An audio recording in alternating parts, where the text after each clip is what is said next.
All this week, we are continuing our special series on the mustard seed communities in Jamaica. It's a charity which cares for abandoned and disabled children. Now, this morning, we're putting the spotlight on another mustard seed home, Matthew 2540. It's a home for children with HIV and AIDS who have been abandoned or orphaned as a result of the virus. Here's how I got on.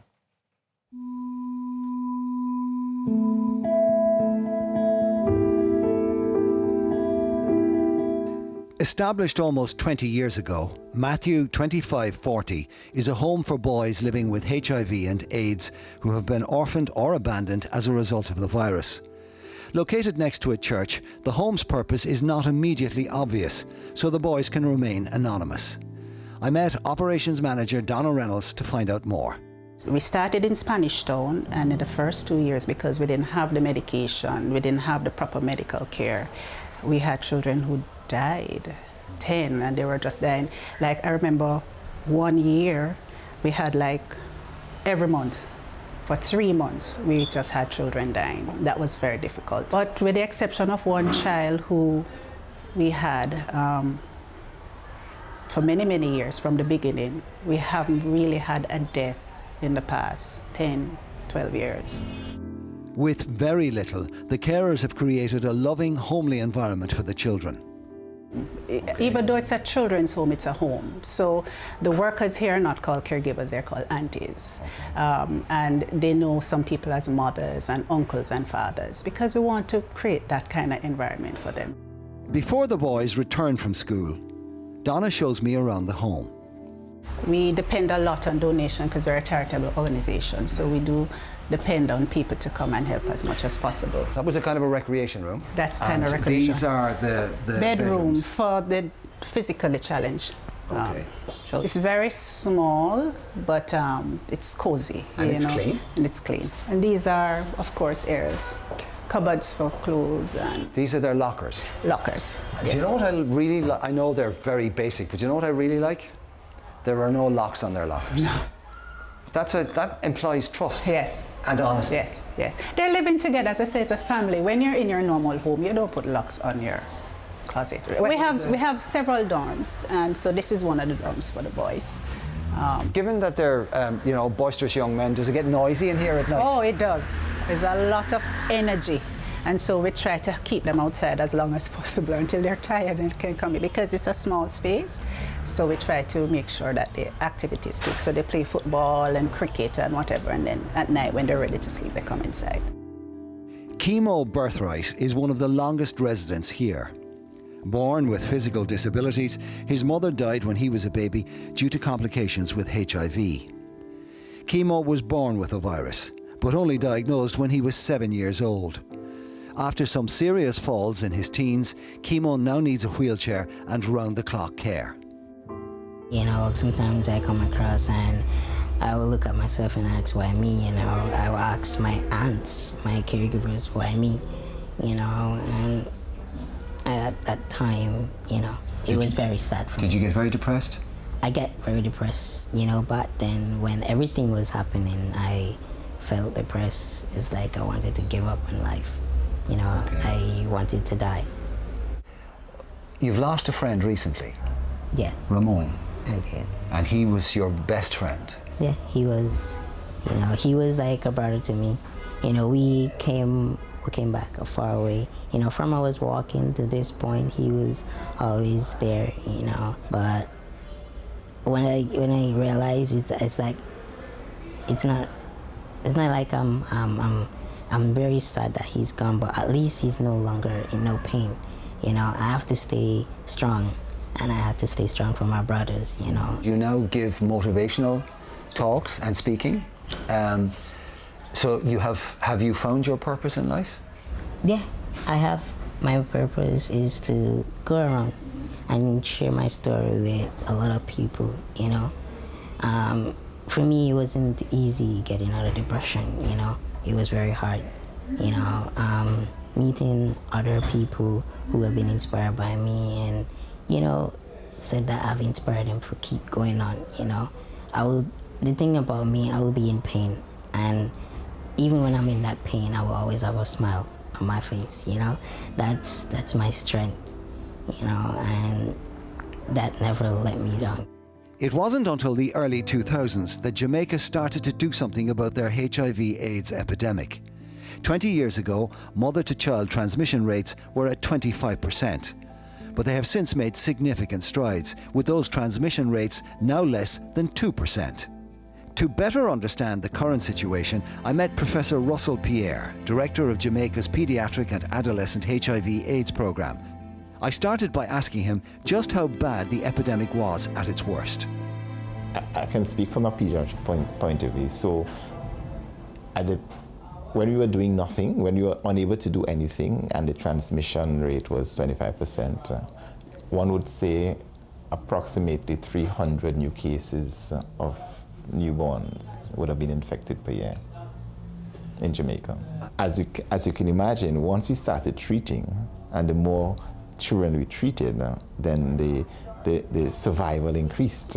So very few of them actually died, to the point where, I mean, I can give an example of the children who resided here in Mustard Seed. When I started working with them, all right, we used to have many of them sick, coming to hospital, being admitted as such, having to deal with crises as such.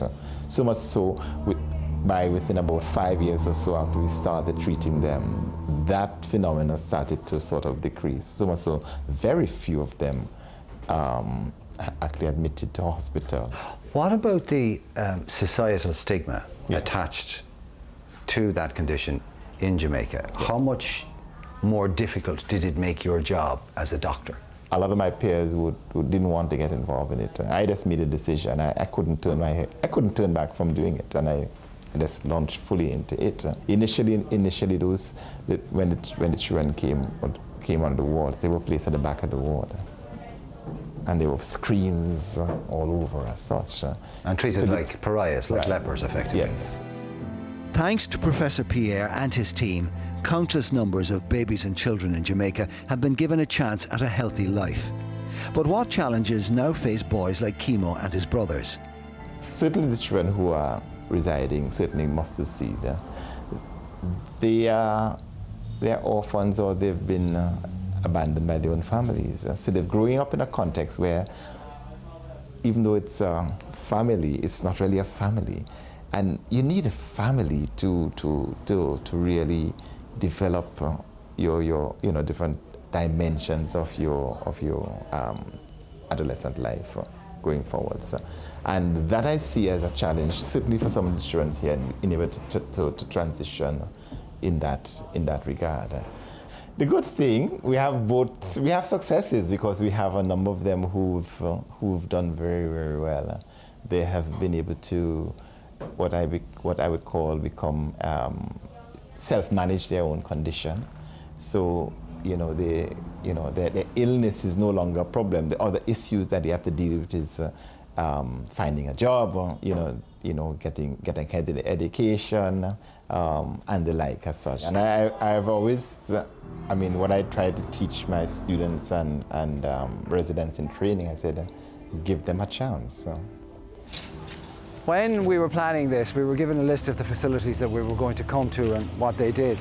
And to be honest, the one I was most apprehensive about was this.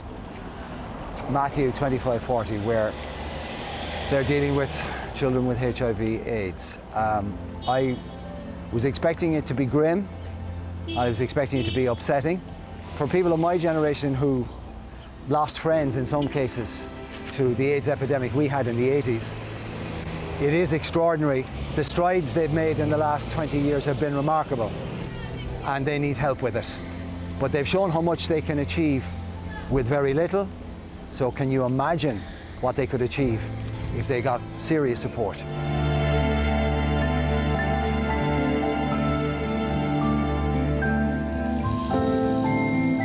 Mustard Seed needs our help so they can continue to transform lives in Jamaica.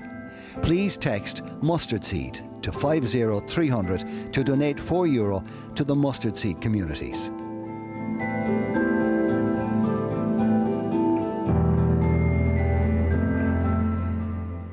And one of the Mustard Seed communities, of which there are excuse me, 13 or 14 throughout Jamaica. The one, I suppose, that captured our heart and the one that has the strongest Irish connection is Sophie's Place. It was actually founded by Irish donors over 2 decades ago. There's 21 children in it. They have cerebral palsy and a variety of other disabilities as well. They live there. Many of them have been abandoned at birth or since birth. Today, the cottages and the facilities at Sophie's Place are in urgent need of repair, but Mustard Seed needs our help to fund the upgrade and development. They were all made from wood originally, and because of the temperature and the climate, they're now effectively riddled with termites. One really good gust of wind and they could come down. They need to be rebuilt in concrete. This is expensive. We set ourselves the challenge to raise enough money to help them build a brand new cottage, fully funded by you, our Ireland AM viewers. So would you please text Mustard Seed to 50300 to donate €4 so we can help them to continue to transform these children's lives. It is remarkable. Of all of the ones that we went to, the one that now, in hindsight, was most profoundly upsetting for me was Mary's Child, because the idea of babies having babies is just beyond my comprehension, especially if you're the father of daughters. The one that I was most dreading was this, because I thought it would be, I did think it would be grim. I thought I would be meeting children who have a life sentence. They don't, and in fact, I came out of there with kind of hope in my heart. And he's also, and we'll see it tomorrow, building a place called Jacob's Ladder, which is where these kids, when they get older, will be able to go to and live as fully functioning members of society. So they're all under therapy now, and they're all... Yeah. They all... Oh, yeah. They haven't lost a child in 10 years. Wow. Now, there is still a huge stigma. The same stigma that we had here not so very long ago about people with AIDS. You know, it was a curse, it was a plague, you know, whatever. That's still there on a societal level, but it's getting better. But, you know, they're 20 years behind. Yeah. But they're catching up a lot quicker and making up ground much quicker than we did. And I think that's the point there. If they got some real help, who knows? What they could do. It was incredible.